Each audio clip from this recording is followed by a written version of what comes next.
ನಮಸ್ಕಾರ ವೀಕ್ಷಕರೇ, ಗ್ಯಾರಂಟಿ ನ್ಯೂಸ್ನ ವಿಶೇಷ ಎಕ್ಸ್ಪ್ಲೈನರ್ ಕಾರ್ಯಕ್ರಮಕ್ಕೆ ಸ್ವಾಗತ. ನಾನು ದಿಲೀಪ್.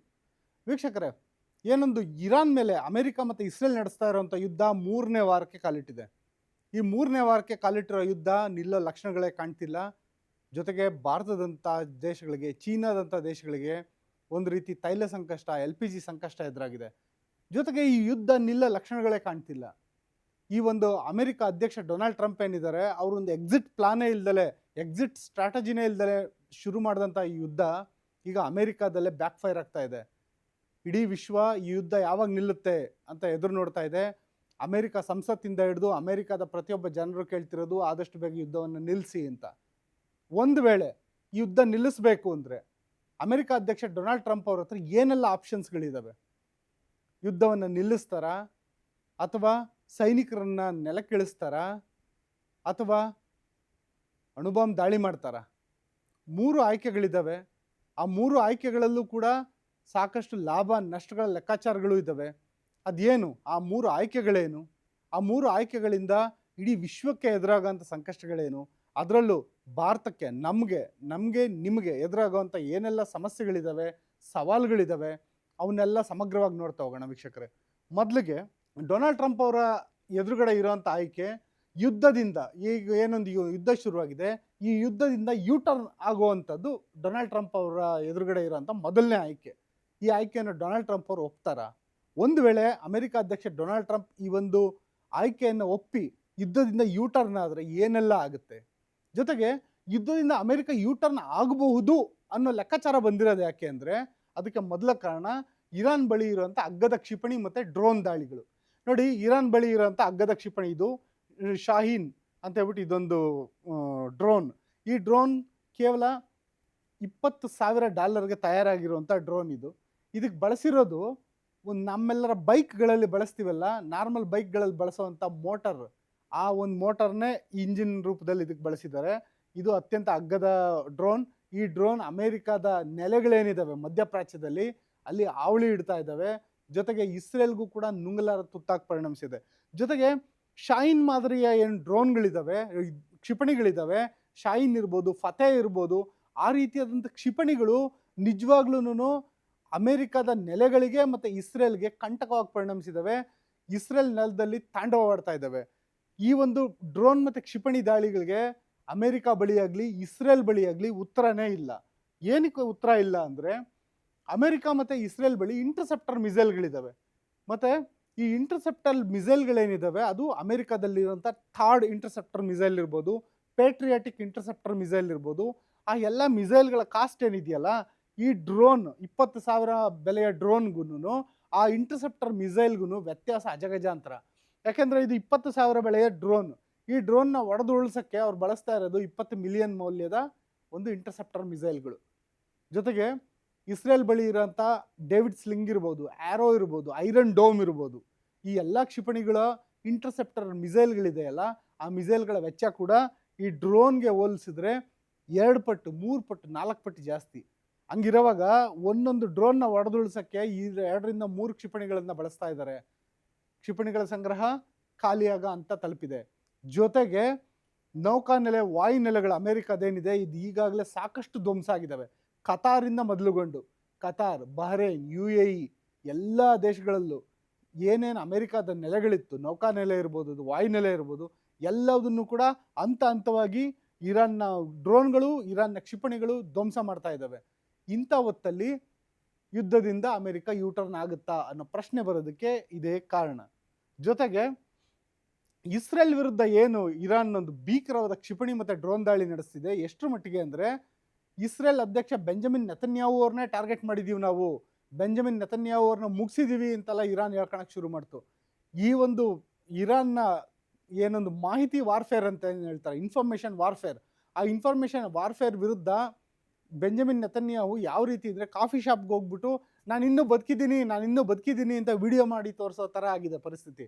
ಜೊತೆಗೆ ಇಸ್ರೇಲ್ ರಾಜಧಾನಿ ಟೆಲ್ ಅವೀವ್ ಇರ್ಬೋದು, ಇಸ್ರೇಲ್ನ ಒಂದು ಆಧ್ಯಾತ್ಮಿಕ ಪಟ್ಟಣ ಜೆರುಸಲೇಮ್ ಇರ್ಬೋದು, ಈ ರೀತಿಯಾದಂಥ ಹಲವು ನಗರಗಳ ಮೇಲೆ ನಿರಂತರವಾಗಿ ಇರಾನ್ನ ಒಂದು ಕ್ಷಿಪಣಿ ಮತ್ತು ಡ್ರೋನ್ಗಳು ದಾಳಿ ನಡೆಸ್ತಾ ಇದ್ದಾವೆ.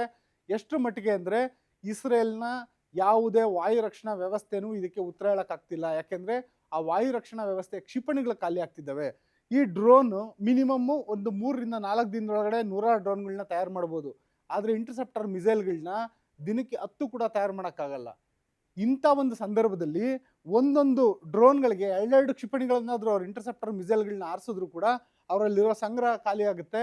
ಈ ಸಂಗ್ರಹ ಖಾಲಿಯಾಗೋ ಭೀತಿ ಈಗಾಗಲೇ ಎದುರಾಗಿದೆ. ಅದೇ ಕಾರಣಕ್ಕೆ ಯುದ್ಧದಿಂದ ಯೂಟರ್ನ್ ಆಗ್ಬೋದಾ ಅನ್ನೋ ಡೌಟ್ ಶುರುವಾಗಿದೆ.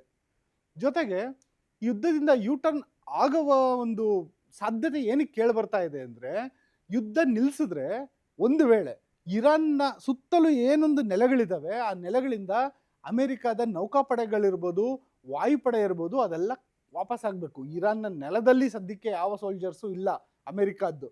ಆದರೆ ಇರಾನ್ನ ಸುತ್ತಲೂ ಇರುವಂಥ ಅಮೆರಿಕ ನೆಲೆಗಳಿಂದ ಅಮೆರಿಕ ಸೋಲ್ಜರ್ಸು ವಾಪಸಾತಿ ಆಗ್ಬೋದು. ಜೊತೆಗೆ 2ರಿಂದ 3 ಯುದ್ಧ ನೌಕೆಗಳು ಈಗಾಗಲೇ USS ಅಬ್ರಾಮ್ ಲಿಂಕನ್ ಇರ್ಬೋದು, USS ಗೆರಾಲ್ಡ್ ಫೋಲ್ಡ್ ಇರ್ಬೋದು.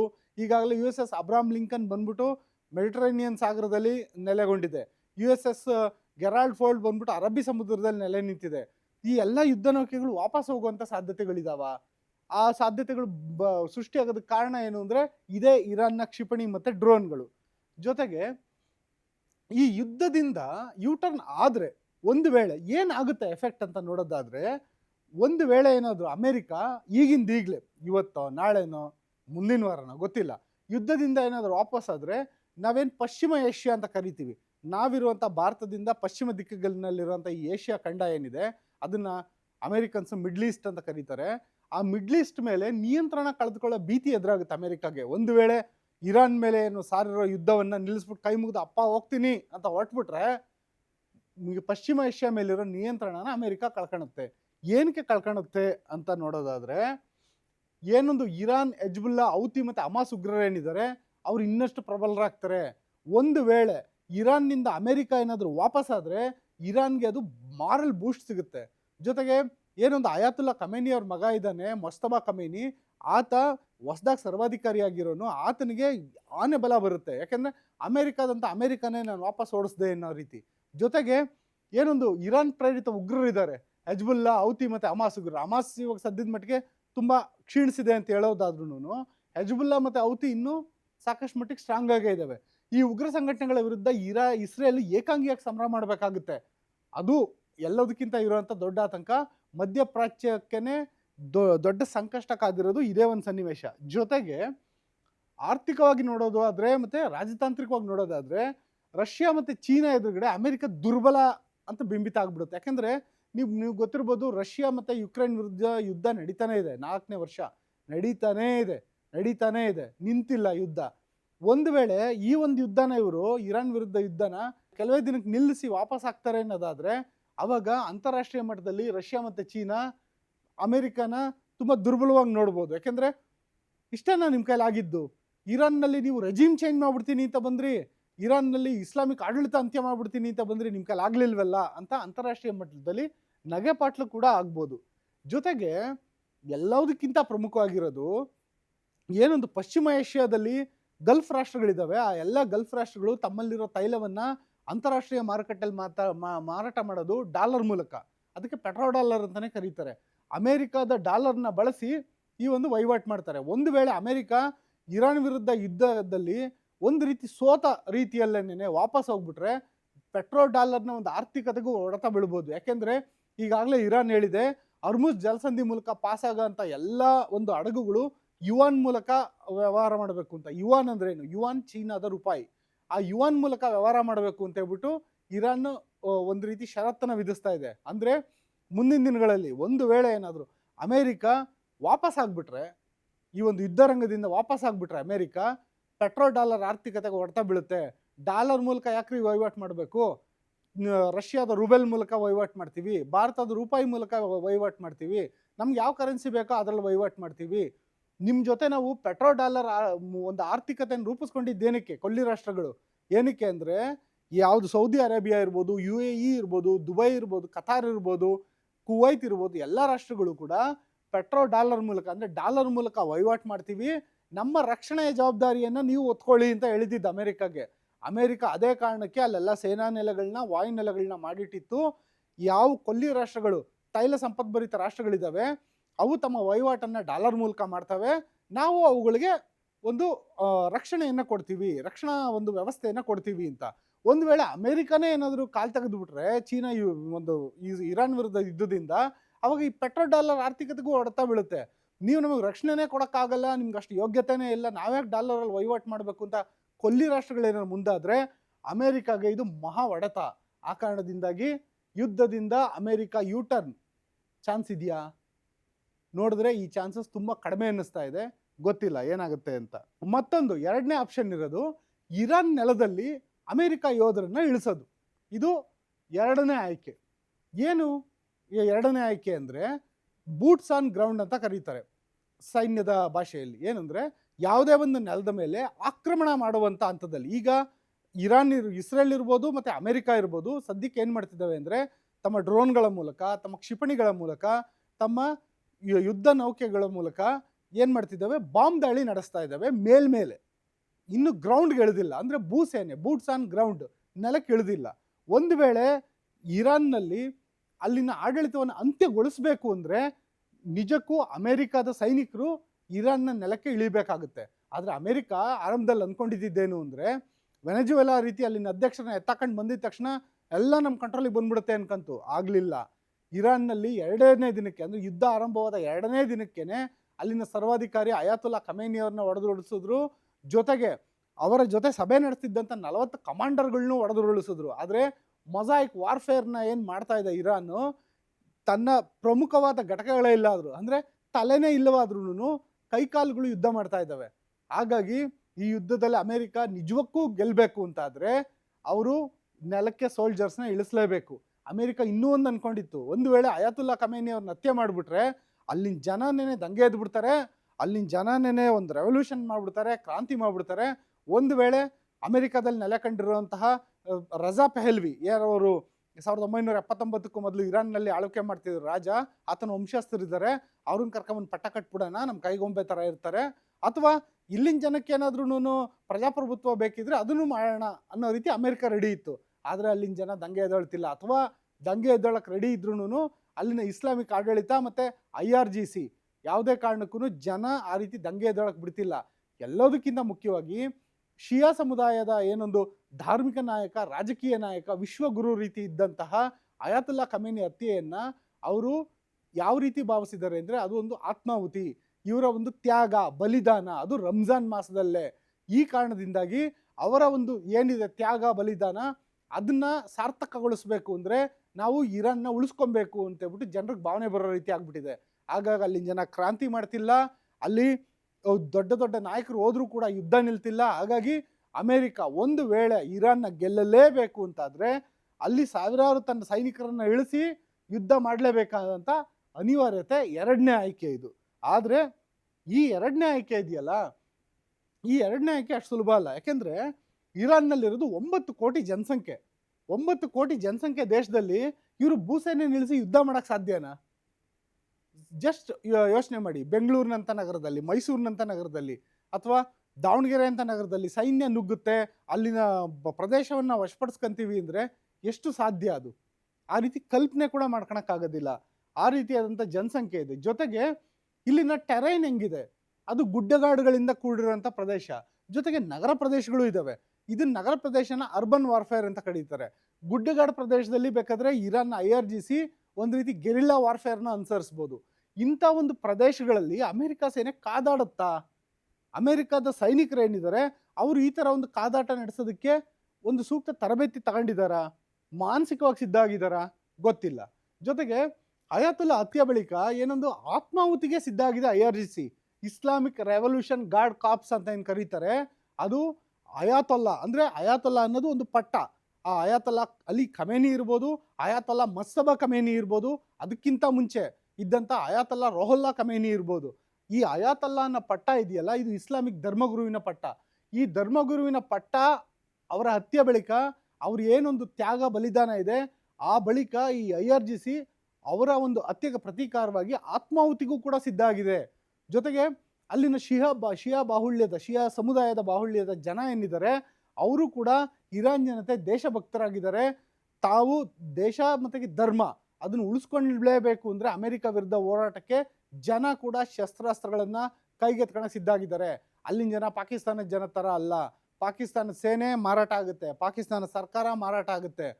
ಪಾಕಿಸ್ತಾನಕ್ಕೆ ಬೇಕು ಅನ್ಸಿದ್ರೆ ಪಾಕಿಸ್ತಾನ ಪ್ರಧಾನಿನೇ ಜೈಲ್ಗೆ ಹಾಕ್ತಾರೆ. ಆದರೆ ಇರಾನ್ ಆ ರೀತಿ ಅಲ್ಲ. ಇರಾನ್ ತನ್ನ ಆತ್ಮಬಲದ ಮೇಲೆ ನಂಬಿಕೆ ಇಟ್ಕೊಂಡಿರುವಂಥ ದೇಶ. ಹಾಗಾಗಿ ಇಂಥ ಒಂದು ದೇಶದಲ್ಲಿ ಅಮೆರಿಕ ಸೇನೆ ಇಳಿದ್ರೆ, ಬೂಟ್ಸ್ ಆನ್ ಗ್ರೌಂಡ್ ಸೈನಿಕರನ್ನ ನೆಲಕ್ಕೆ ಇಳಿದ್ರೆ ಅಲ್ಲಿನ ಜನ ಸುಮ್ಮನೆ ಬಿಡ್ತಾರ. ಜೊತೆಗೆ ನೀವು ಇದಕ್ಕೊಂದು ಬೆಸ್ಟ್ ಎಕ್ಸಾಂಪಲ್ ನೋಡೋದಾದ್ರೆ ಇರಾನ್ನ ಪಕ್ಕದಲ್ಲೇ ಇರೋ ಅಫ್ಘಾನಿಸ್ತಾನದ ಉದಾಹರಣೆ ನೋಡೋಣ. ಯಾವಾಗ 2001ರಲ್ಲಿ ಅಮೆರಿಕ WTC ಅಟ್ಯಾಕ್ ಆಯಿತು, ಆನಂತರ ವಾರ್ ಆನ್ ಟೆರರ್ ಅಂತ ಜಾರ್ಜ್ ಬುಷ್ ಘೋಷಣೆ ಮಾಡಿದ್ರು. ಅಲ್ಲಿ ಅವ್ರು ಘೋಷಣೆ ಮಾಡಬೇಕಾಗಿದ್ದು ನಾನು ಯುದ್ಧ ಮಾಡಬೇಕಾಗಿರೋದು ಅಥವಾ ನಾನು ಹಿಡಿಬೇಕಾಗಿರೋದು ಒಸಾಮಾ ಬಿನ್ ಲಾಡನ್ನ ಅಂತ. ಆದರೆ ಅವ್ರು ಹಂಗೆ ಮಾಡಲಿಲ್ಲ. ವಾರ್ ಆನ್ ಟೆರರ್ ಅಂದರೆ ಜಾಗತಿಕ ಮಟ್ಟದ ಯುದ್ಧ ಅಂತ ಸಾರ್ಬಿಟ್ರು. ಎಷ್ಟು ಮಟ್ಟಿಗೆ ಅಂದರೆ ಅಮೆರಿಕ ಈ ಒಂದು ಯುದ್ಧ ಸಾರೋ ಮೂಲಕ ಇಡೀ ಜಗತ್ತಿನಲ್ಲಿರುವಂಥ ಎಲ್ಲ ಭಯೋತ್ಪಾದನೆನೂ ಹತ್ತಿಕ್ ಬಿಡ್ತೀವಿ ಅಂತ. ಮೊದಲು ದಾಳಿ ಮಾಡಿದ್ರು ಅಫ್ಘಾನಿಸ್ತಾನದಲ್ಲಿ. ಎಷ್ಟು ವರ್ಷ ನಡೀತು? 20 ವರ್ಷ ನಡೀತು ಯುದ್ಧ. ಈ 20 ವರ್ಷದ ಯುದ್ಧದಲ್ಲಿ $2.3 ಟ್ರಿಲಿಯನ್ ಹಣವನ್ನು ಅಮೆರಿಕ ಕೈ ಚೆಲ್ತು. $2.3 ಟ್ರಿಲಿಯನ್. ಜೊತೆಗೆ ಗುಡ್ಡ ಅಗದು ಇಲಿನೂ ಹಿಡಿಯೋಕ್ಕಾಗಲಿಲ್ಲ ಅಮೆರಿಕ ಕೈಲಿ. ಇಷ್ಟು ದೊಡ್ಡ ಮಟ್ಟದ ಹೋರಾಟ ಮಾಡ್ತು. ಇದೇ ಅಮೆರಿಕದ ಈ ಹಿಂದೆ ಅಧ್ಯಕ್ಷರಾಗಿದ್ದರು ಜೋ ಬೈಡನ್, ಅವರ ಕಾಲದಲ್ಲಿ ಎಲ್ಲ ಸೈನಿಕರನ್ನ ವಾಪಸಾತಿ ಮಾಡ್ಕಂತು. ಎಲ್ಲಿಂದ? ಅಫ್ಘಾನಿಸ್ತಾನದಿಂದ 2021ರಲ್ಲಿ. ಅಚ್ಚರಿಯ ವಿಷಯ ಅಂದರೆ ಈ ಸೈನಿಕರನ್ನ ವಾಪಸಾತಿ ಮಾಡೋದಕ್ಕೆ ಜೋ ಬೈಡನ್ಗಿಂತ ಮುಂಚೆ ಇದೇ ಡೊನಾಲ್ಡ್ ಟ್ರಂಪ್ ಪ್ರೆಸಿಡೆಂಟ್ ಆಗಿದ್ರಲ್ಲ, ಅವರೇ ಒಂದು ಅಗ್ರಿಮೆಂಟ್ ಮಾಡ್ಕೊಂಡಿದ್ರು ತಾಲಿಬಾನ್ ಜೊತೆ, ಕೆಲವೇ ದಿನಗಳಲ್ಲಿ ಸೈನಿಕರನ್ನ ವಾಪಸ್ ತಗೊಂತೀವಿ ಅಂತ. ಎಲ್ಲಿಂದ? ಅಫ್ಘಾನಿಸ್ತಾನದಿಂದ. ಆ ನಂತರ ಡೊನಾಲ್ಡ್ ಟ್ರಂಪ್ ಅವಧಿ ಮುಗಿದು ಜೋ ಬೈಡನ್ ಪ್ರೆಸಿಡೆಂಟ್ ಆದರೂ ಅವರ ಅವಧಿನಲ್ಲಿ ಅಂತಿಮವಾಗಿ ಸೈನಿಕರನ್ನ ವಾಪಸ್ ತಗೊಂಡ್ರು. ಅಂದರೆ ಡೊನಾಲ್ಡ್ ಟ್ರಂಪ್ ಅವಧಿನಲ್ಲೇನೆ ಅಫ್ಘಾನಿಸ್ತಾನ ಯುದ್ಧವನ್ನು ಕೊನೆಗಾಣಿಸಿ ಕೈ ಮುಗಿದು ವಾಪಸ್ ಬರೋದಕ್ಕೆ ರೆಡಿಯಾಗಿದ್ದರು. ಎಷ್ಟು ಅದಕ್ಕಾಗಿದ್ದ ಖರ್ಚು? 2.3 ಟ್ರಿಲಿಯನ್. ಇದು ಬರೀ ಖರ್ಚಿನ ಬಾಬ್ತಲ್ಲ, ನಿಜವಾದ ಖರ್ಚಾಗಿರೋದು ಸಾವಿರಾರು ಅಮೆರಿಕ ಸೈನಿಕರ ಶವಗಳೇನಿದ್ದಾವೆ ಅವರು ತವರಿಗೆ ವಾಪಸ್ ಬಂದಿದ್ವು. ನೋಡಿ ಇಲ್ಲಿ ಅಮೆರಿಕ ಸೈನಿಕರನ್ನ ಹೊತ್ತ ಕಫಿನ್ ಬಾಕ್ಸ್ಗಳು ಹೋಗ್ತಾ ಇರೋದು. ಏನಕ್ಕೆ ಅಮೆರಿಕ ಸೈನಿಕರದು ಹೋಗಿದ್ದು ಅಲ್ಲಿ $2.3 ಟ್ರಿಲಿಯನ್ ದೊಡ್ಡದು ಅಂದರೆ ಈ ಸಾವಿರಾರು ಅಮೆರಿಕ ಸೈನಿಕರ ಶವಗಳೇನಿದ್ದಾವೆ ಆ ಅಮೆರಿಕ ಸೈನಿಕರ ಒಂದೊಂದು ಶವಗಳನ್ನು ನೋಡಿ ಅಲ್ಲಿನ ದೇಶದ ಒಂದು ಆತ್ಮಸ್ಥೈರ್ಯ ಕುಗ್ಗಿರುತ್ತೆ. ಜೊತೆಗೆ ಈ ಸೈನಿಕರನ್ನೇ ನಂಬ್ಕೊಂಡಿದ್ದಂಥ ಕುಟುಂಬಗಳು ಇವತ್ತಿಗೂ ಕೂಡ ಕಣ್ಣೀರಲ್ಲಿ ಕೈ ತೊಳೆಯುವಂಥದ್ದಾಗಿದೆ. ಇಂಥ ಒಂದು ಸನ್ನಿವೇಶನ ಒಂದು ವೇಳೆ ಇರಾನ್ನಲ್ಲಿ ಬೂಟ್ಸ್ ಆನ್ ಗ್ರೌಂಡ್, ಇರಾನ್ ನೆಲದ ಮೇಲೆ ಅಮೆರಿಕ ಯೋಧರು ಇಳಿಯುವಂಥ ಎರಡನೇ ಆಯ್ಕೆಗೇನೋ ಡೊನಾಲ್ಡ್ ಟ್ರಂಪ್ ಮುಂದೆ ಆದರೆ ಅಫ್ಘಾನಿಸ್ತಾನದಲ್ಲಿ ಆದಂಥದ್ದೇ ಮತ್ತೆ ಇಲ್ಲಿ ರಿಪೀಟ್ ಆಗೋಂಥ ಸಾಧ್ಯತೆ ನಿಚ್ಚಳವಾಗಿ ಕಂಡು ಬರ್ತಾ ಇದೆ. ಇದು 2 ಆಯ್ಕೆಗಳಾಯಿತು. 3ನೇ ಆಯ್ಕೆ, ಇದನ್ನು ನಾನು ಮೊದಲೇ ಹೇಳ್ಬಿಡ್ತೀನಿ, ಅತ್ಯಂತ ವಿರಳದಲ್ಲಿ ವಿರಳ, ಅತ್ಯಂತ ಕಡಿಮೆ ಸಾಧ್ಯತೆ ಅಂತ. ಆದರೆ ಇದು ಆಯ್ಕೆನೇ ಡೊನಾಲ್ಡ್ ಟ್ರಂಪ್ ಎದುರುಗಡೆ ಇರೋದು. ಏನು ಅಂದರೆ ಇರಾನ್ ಮೇಲೆ ಅಣುಬಾಂಬ್ ದಾಳಿ ನಡೆಸೋದು. ಮೊದಲೇ ಹೇಳ್ತಿದ್ವಿ ಈ ಸಾಧ್ಯತೆ ಅತಿ ಕಡಿಮೆ. ಒಂದು ವೇಳೆ ಏನಾದರೂ ಅಣುಬಾಂಬ್ ಬಿದ್ದರೆ ಜಾಗತಿಕ ಮಟ್ಟದಲ್ಲಿ ಅಲ್ಲೋಲ ಕಲ್ಲೋಲ ಆಗೋದಂತೂ ಗ್ಯಾರಂಟಿ. ಯಾಕೆಂದರೆ 2ನೇ ಮಹಾಯುದ್ಧ ಅಂತ್ಯಗೊಂಡಿದ್ದೆ ಹಿರೋಶಿಮಾ ಮತ್ತು ನಾಗಸಾಕಿ ಮೇಲೆ ಅಣುಬಾಂಬ್ ಹಾಕೋದ್ರ ಮೂಲಕ. ಅದು ಅಮೆರಿಕ. ಇದುವರೆಗೂ ಜಗತ್ತಲ್ಲಿ 2 ಬಾರಿ ಅಣುಬಾಂಬ್ ಪ್ರಯೋಗ ಆಗಿದೆ. 3ನೇ ಬಾರಿ ಇರಾನ್ ಮೇಲೆ ಆಗುತ್ತಾ ಅನ್ನೋ ಡೌಟ್ ಇದೆ. ಆದರೆ 2ನೇ ಮಹಾಯುದ್ಧದ ಸನ್ನಿವೇಶ ಬೇರೆ ರೀತಿ ಇತ್ತು. ಎಲ್ಲ ದೇಶಗಳು, ಯುರೋಪ್ನ ಎಲ್ಲ ರಾಷ್ಟ್ರಗಳು, ಬ್ರಿಟನ್, ಫ್ರಾನ್ಸ್, ಜರ್ಮನಿಯಿಂದ ಒಳಗೊಂಡಂತೆ ಎಲ್ಲ ರಾಷ್ಟ್ರಗಳು ನಲುಗಿ ಹೋಗಿದ್ವು 2ನೇ ಮಹಾಯುದ್ಧದ ಅಂತ್ಯದ ವೇಳೆಗೆ. ರಷ್ಯಾ ಕೂಡ ಸೊರಗಿತ್ತು. ಭಾರತ, ಚೀನಾದಂಥ ದೇಶಗಳು ಇನ್ನೂ ಪ್ರವರ್ಧಮಾನಕ್ಕೆ ಬಂದಿರಲಿಲ್ಲ ದೊಡ್ಡ ಮಟ್ಟದಲ್ಲಿ. ಭಾರತ ಇನ್ನೂ ಸ್ವಾತಂತ್ರ್ಯವನ್ನೇ ಗಳಿಸಿರಲಿಲ್ಲ. ಚೀನಾ ಕೂಡ ಒಂದು ಜಪಾನ್ ಮತ್ತು ಬ್ರಿಟನ್ನ ಆಕ್ರಮಣದಿಂದ ನಲುಗು ಹೋಗಿತ್ತು.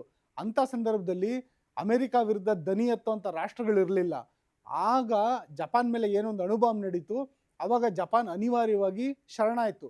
ಮೊದಲಿಗೆ ಹಿರೋಶಿಮಾ, ಆನಂತರ ನಾಗಸಾಕಿ ಮೇಲೆ ಅಣುಬಾಂಬ್ ಬಿದ್ದ ನಂತರ ಜಪಾನ್ ಶರಣಾಯಿತು, ಯುದ್ಧ ಅಂತ್ಯಗೊಳ್ಳಿತು. ಆದರೆ ಇದೀಗ ಏನಾದರೂ ಇರಾನ್ ಮೇಲೆ ಏನಾದರೂ ಅಣುಬಾಂಬ್ ಬಿದ್ದರೆ ಇದು ಹಿರೋಶಿಮಾ ಮತ್ತು ನಾಗಸಾಕಿ ಅಲ್ಲವೇ ಅಲ್ಲ.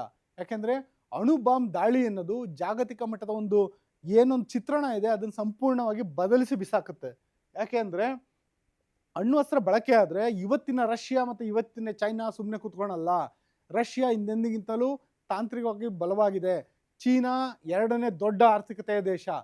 ಭಾರತಕ್ಕಿಂತ ಮಿಗಿಲಾಗಿ ಈ 2 ದೇಶಗಳು ಸುಮ್ಮನೆ ಕೈಕಟ್ಟಿ ಕೂತ್ಕೊಳಲ್ಲ. ಯಾಕೆಂದರೆ ಈಗಾಗಲೇ ಇರಾನ್ಗೆ ಈ ಒಂದು ಯುದ್ಧದಲ್ಲಿ ತಾಂತ್ರಿಕ ನೆರವನ್ನು ನೀಡ್ತಾ ಇದ್ದಾವೆ.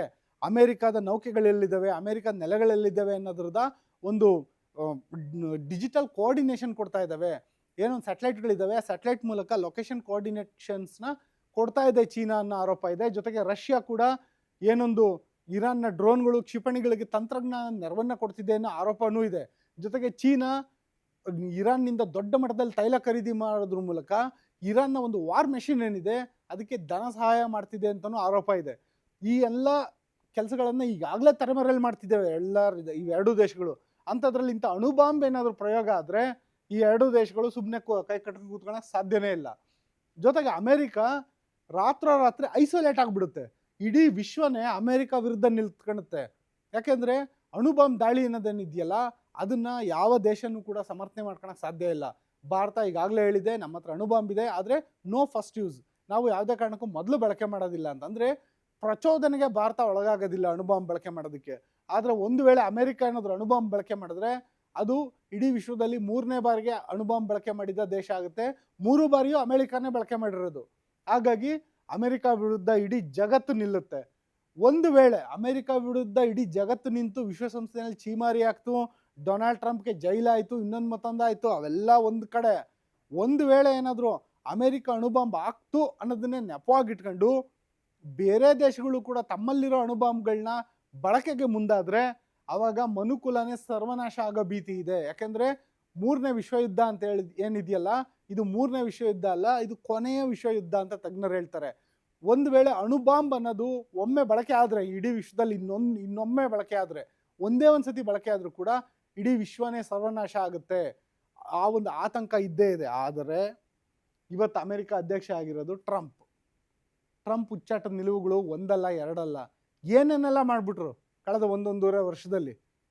ಮೊದಲಿಗೆ ಟ್ಯಾರಿಫಿಂದ ಶುರುವಾಯಿತು, ಗ್ರೀನ್ಲ್ಯಾಂಡ್ ಬೇಕು ಅಂದರು, ವೆನೆಜುವೆಲಾ ದೇಶದ ಮೇಲೆ ದಾಳಿ ಆಯಿತು, ಇವಾಗ ಇರಾನ್ ಮೇಲೆ ದಾಳಿ ಆಗಿದೆ, ಏನೆಲ್ಲ ಆಗ್ಬಿಟ್ಟಿದೆ. ಇಂಥ ಟ್ರಂಪ್ ಹುಚ್ಚಾಟದ ನಿರ್ಧಾರ ಇದೆಯಲ್ಲ, ಅಣ್ವಸ್ತ್ರ ಯುದ್ಧ ಭೀತಿ ಇದ್ದೇ ಇದೆ. ಏನಾಗುತ್ತೆ? 3 ಆಯ್ಕೆಗಳು. ಈ ಯುದ್ಧ ಕೊನೆಗಾಣುತ್ತಾ? ಈ ಯುದ್ಧ ಒಂದ್ಸತಿ ಏನಾದರೂ ಕೊನೆಗಾಣ್ಬಿಟ್ರೆ ಅವಾಗ ಅರ್ಮುಜ್ ಜಲಸಂಧಿ ಫ್ರೀ ಆಗುತ್ತೆ, ಭಾರತಕ್ಕೆ ತೈಲ ಸೇರಿದಂತೆ ಎಲ್ಲ ಸಪ್ಲೈ ಚೈನ್ಗಳು ಕೂಡ ನಾರ್ಮಲ್ ಆಗುತ್ತೆ. ಆದರೆ ಅಮೇರಿಕಾದ ಒಂದು ಪ್ರಾಬಲ್ಯ ಏನಿದೆ, ಅದರ ಒಂದು ಪಟ್ಟಭದ್ರ ಹಿತಾಸಕ್ತಿಗಳೇನಿದ್ದಾವೆ ಅದೆಲ್ಲ ಮುಳುಗೋಗುತ್ತೆ. ಪೆಟ್ರೋ ಡಾಲರ್ ಅನ್ನೋದು ನಿರ್ನಾಮ ಆಗುತ್ತೆ. ನೀನು ಯಾರು ಅಂತ ಅಮೇರಿಕಾಗೆ ಬೆರಳೆತ್ತಿ ಕೇಳೋ ರೀತಿ ಆಗುತ್ತೆ. ಇವತ್ತು ಅಮೇರಿಕ ವಿಶ್ವ ದೊಡ್ಡಣ್ಣ ಅಂತಿದೆ, ಆ ದೊಡ್ಡಣ್ಣನ ಪಟ್ಟ ಅಲ್ಗಾಡುತ್ತೆ. ಹಾಗಾಗಿ ಮೊದಲನೇ ಆಯ್ಕೆ ಅಂದರೆ ಯುದ್ಧದಿಂದ ಹಿಂದೆ ಸರಿಯೋ ಆಯ್ಕೆಗೆ ಅಮೇರಿಕ ಮುಂದಾಗುತ್ತಾ? ಅಮೇರಿಕ ಯುದ್ಧಕ್ಕೆ ಮುಂದಾಗಿದ್ದೇ ಒಂದು ಇಸ್ರೇಲ್ನ ಕುಮ್ಮುಕ್ಕಿನಿಂದ. ಇಸ್ರೇಲ್ನ ಯುದ್ಧವನ್ನು ಅಮೇರಿಕ ಮಾಡ್ತಾ ಇದೆ. ಆದರೆ ಅಮೇರಿಕಾಗೆ ಹೆಂಗಿದೆ ಅಂದರೆ ಈಗ ಎಕ್ಸಿಟ್ ಸ್ಟ್ರಾಟಜಿನೇ ಇಲ್ಲ. ಅಂದರೆ ಯಾವುದೇ ರೀತಿಯಾದಂಥ ಪ್ಲಾನಿಂಗ್ ಇಲ್ದಲೆ ಯುದ್ಧಕ್ಕೆ ಬಂದಂಗಾಗಿದೆ, ಯುದ್ಧದಿಂದ ವಾಪಸ್ ಹೋಗೋಕ್ಕಾಗ್ತಿಲ್ಲ. ಒಂದು ವೇಳೆ ಯುದ್ಧ ಕಂಟಿನ್ಯೂ ಮಾಡೋಣ ಅಂತ ಹೋದರೆ ಪ್ರತಿದಿನ ಲಾಸ್. ಒಂದು ವೇಳೆ ಬೂಟ್ಸ್ ಆನ್ ಗ್ರೌಂಡ್ ಸೈನಿಕರನ್ನ ನೆಲಕ್ಕೆ ಕಳಿಸೋಣ ಅಂತ ಹೋದರೆ ಇನ್ನೂ ದೊಡ್ಡ ಲಾಸ್. ಹಿಂಗಿರುವಾಗ ಅಣುಬಾಂಬ್ ಹಾಕೋ ಆಯ್ಕೆಗೆ ಬಂದ್ರಂತೂ ಈ ಇಡೀ ಜಗತ್ತಿಗೆ ಲಾಸ್. ಹಾಗಾಗಿ ಏನಾಗುತ್ತೆ ಈ ಯುದ್ಧ? ಇನ್ನೊಂದಷ್ಟು ದಿನ ಮುಂದುವರಿಯುತ್ತಾ ಅಥವಾ ಈಗಲೇ ನಿಂತೋಗುತ್ತೆ ಅನ್ನೋದಾದ್ರೆ ಎಷ್ಟು ದಿನದಲ್ಲಿ ನಿಂತೋಗ್ಬೋದು ಗೊತ್ತಿಲ್ಲ. ಈ ಎಲ್ಲ ಪ್ರಶ್ನೆಗಳಿಗೂ ಉತ್ತರ ಏನಾಗುತ್ತೆ ಅದನ್ನು ಮುಂದಿನ ದಿನಗಳಲ್ಲಿ ಹಂತವಾಗಿ ನಿಮ್ಮ ಎದುರುಗಡೆ ಇರೋ ಪ್ರಯತ್ನ ಮಾಡ್ತೀವಿ. ಇದೇ ಇವತ್ತಿನ ವಿಶೇಷ. ಗ್ಯಾರಂಟಿ ನ್ಯೂಸ್, ಸುದ್ದಿ ಖಚಿತ, ನ್ಯಾಯ ನಿಶ್ಚಿತ.